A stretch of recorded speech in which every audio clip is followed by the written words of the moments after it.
Imagine this. What if you found yourself in the depths of the ocean, surrounded by darkness? When tragedy strikes, how would you navigate the challenges that lie ahead? Well, this is what 31 miners found themselves in back in 1919. Sadly, they all died. This is Fataltragedies, with the story of the Levant Mine disaster. Taking you back in time, the Levant Mining Company started in 1820 with a fund of 400 pounds. In 1857, they introduced a machine called the man engine to help miners travel up and down the mine shafts more easily. This machine has a long wooden beam split into 40-foot sections, reaching from the top all the way down to 1,800 feet below. It's powered by a steam engine on the ground.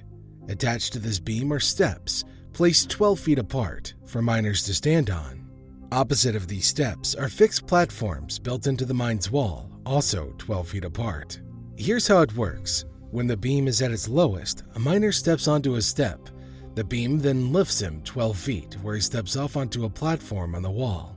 As the beam goes down and comes back up, the miner steps back onto the beam, is lifted another 12 feet, and then steps off again onto the next platform. This pattern continues until he reaches the top. Levant Mine and Beam Engine, located in Cornwall, England, is a special spot cared for by the National Trust. What's so interesting about it? Well, it's home to the only Cornish beam engine still running on steam in its original place in the world. When you visit, you'll find a visitor center, a neat underground tour, and you can even take a stroll along the southwest coast path to Fataltragedies Mine on a clifftop path. This place used to be a bustling mine from 1820 to 1930, digging up tin and copper ores from deep below. It earned the nickname Mine Under the Sea because miners went as far as 2.5 kilometers out under the ocean. The big old beam engine you'll see was made in 1840 by Harveys of Hale. Quite the historic gem, isn't it? Well, there's a sad story behind this magnificent gem. If there weren't, you wouldn't be here, now would you?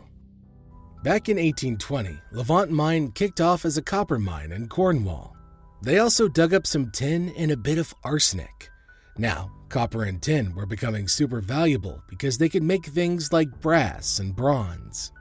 But here's the thing, working in that mine was like facing your worst nightmare every day. Picture this. You're 600 meters below the ground. It's so dark you can't see your own hand in front of your face, and it's boiling hot. And get this, parts of the mine even stretched out under the Atlantic Ocean for an entire mile. Down here, one wrong move could mean being swallowed up by the sea above you. There was this one tunnel called 40-backs that was just 12 meters away from the seabed. If it collapsed, everybody down there would have been trapped underwater in no time. To make matters worse, it could get so hot, like 40 degrees Celsius hot. Some miners had to strip down just to survive. And forget about wearing proper boots. They'd get soaked with sweat and put you at risk of all sorts of nasty stuff like fungal infections. The only light they had down there was from candles stuck to their heads with clay. Can you imagine? Every single day, going into that dark, sweltering pit with just a tiny flame to guide you. It gives me chills just thinking about it.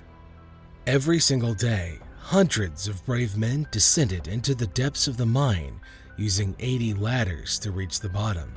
Once there, they worked tirelessly, using hand drills to carve channels into the rock, filling them with gunpowder, and setting off explosions to break apart the stone. After the blast, they'd return to clear away the rubble with hand tools, while delicate areas were painstakingly worked on by hand. Behind them, teams brought in logs and planks to support the tunnels, repeating this grueling process over and over again. Imagine the sheer effort it took to haul hundreds of tons of stone and ore back to the surface every day. Horses and mules, accustomed to the underground, pulled heavy mining carts through the darkness. And as if the work wasn't exhausting enough, at the end of the day, these men had to climb back up those 80 ladders to the surface, a journey that could take an hour and a half. Then they faced a long walk back home, utterly spent from their day in the depths of the mine. All things considered, Levant Mine certainly sounds like one of the worst jobs a person could have, right?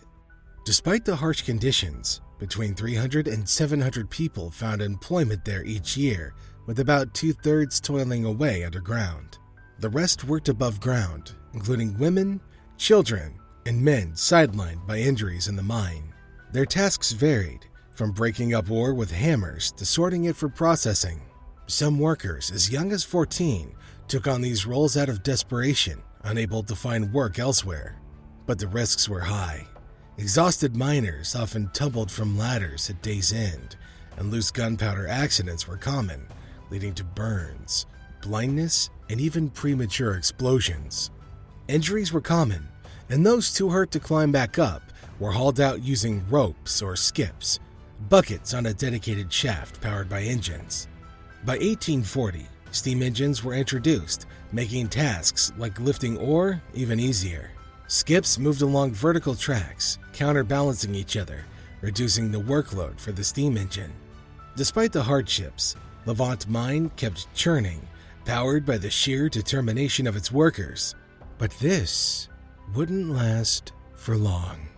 Despite the ongoing risk of mishaps, by 1857, things were looking up. The introduction of the man engine not only reduced accidents, but also lowered rates of lung and heart issues, even extending the average lifespan of miners.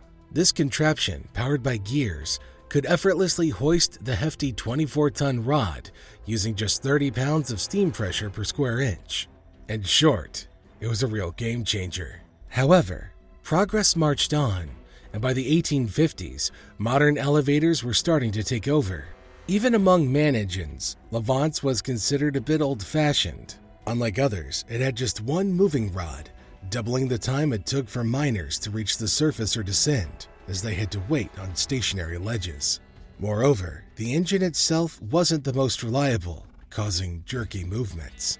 Though it got an upgrade in 1893, by then it was already outdated.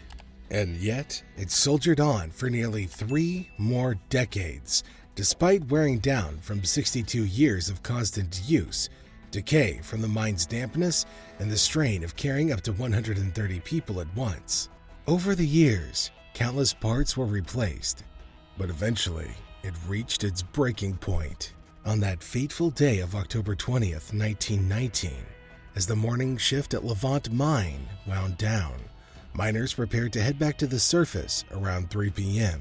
Many of them had returned from the horrors of World War I, only to face economic hardships at home, struggling to support their families. Despite repeated warnings from workers over the years about the unsafe condition of the man engine, management turned a blind eye. The contraption was rickety, its parts trembling as it moved. Landings and steps had deteriorated without proper repairs, yet management chose inaction, citing the high cost of replacement. Plans for a new, safer system were on the table, but progress was slow. That day, as 331 miners crowded onto the wooden steps, nearly filling them to capacity, just 18 inches from the top, disaster struck. A deafening bang echoed through the shaft as a bracket connecting the top beams to the rod gave way. It had been wearing down for 5 long years, neglected by those in charge. In an instant, chaos erupted as the bracket gave way, and the 1,000-foot rod, along with the men clinging to it, hurtled downwards. Near the top of the shaft, screams filled the air as the men vanished from sight, left clinging desperately to nothing as they plummeted back into the depths below. As the rod descended, it twisted and bent, tearing through the catchwings meant to secure it. After dropping the first 12 feet and crashing into the bottom of the shaft, the top 300 feet broke off, continuing a free fall. Further down the shaft, workers sensed the impending disaster, hearing the ominous roar of falling debris. The platform shook violently, and panic ensued as men scrambled for safety, leaping onto ledges or clinging to landings for dear life. Some found themselves sliding helplessly down, level after level into the darkness, as their candles were snuffed out by the sudden movement. The shaft echoed with a deafening cacophony of rock crashing around them, punctuated by the sickening thud of the rod embedding itself into the walls, triggering a partial cave-in.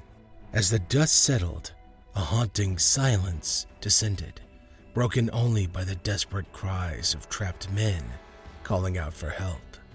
As the rod plunged from the surface, the 300-foot section that broke away descended even further, wreaking havoc as it smashed through wooden beams and landings, carving a path of destruction. Finally, it slammed into the shaft wall, halting its descent and effectively sealing off the tunnel by demolishing crucial supports. Meanwhile, below, the remaining portion of the rod twisted and buckled, but largely held its position, leaving the men stranded deep underground, separated from each other, and plunged into total darkness. With their only lifeline shattered and escape seemingly impossible, they faced a terrifying ordeal trapped in the depths of Levant Mine.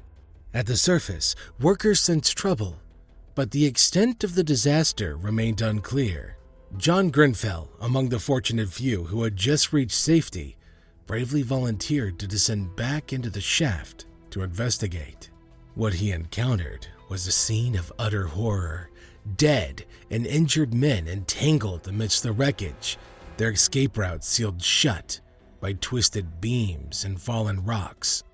To add to the tragedy, John's own father, a site manager, was among the missing, somewhere below ground. With the gravity of the situation sinking in, the call for help spread like wildfire, relayed by word of mouth in the absence of telephones. Off-duty miners from nearby towns rushed to the scene, while hundreds more from neighboring mines, including Graver Mine and Eastpole Mine, rallied to lend their aid. In the face of such devastation, the community united in a desperate effort to rescue their trapped comrades from the depths. As friends, family, reporters, and concerned citizens descended upon the scene, the rescue operation swung into action. With the shaft severely compromised, each rescuer had to be lowered down on a rope where they meticulously cleared debris, careful not to destabilize the precarious structure even further. Stones and beams weighing hundreds of pounds were painstakingly lifted out to create a path to the trapped miners, a grueling task that stretched on for days.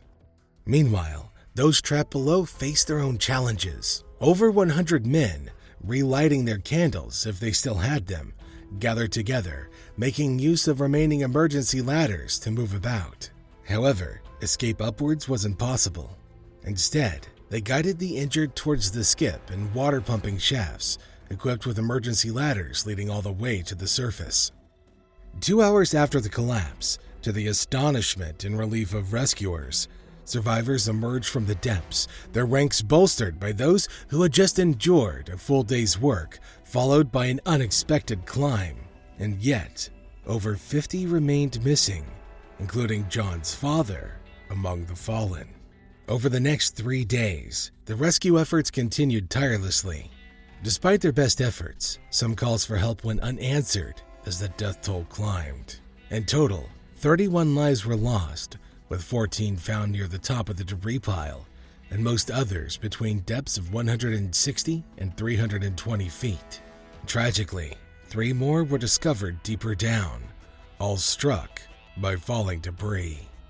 The Levant Mine community, tight-knit and intertwined, mourned the loss of each member, as every death represented a friend or family member.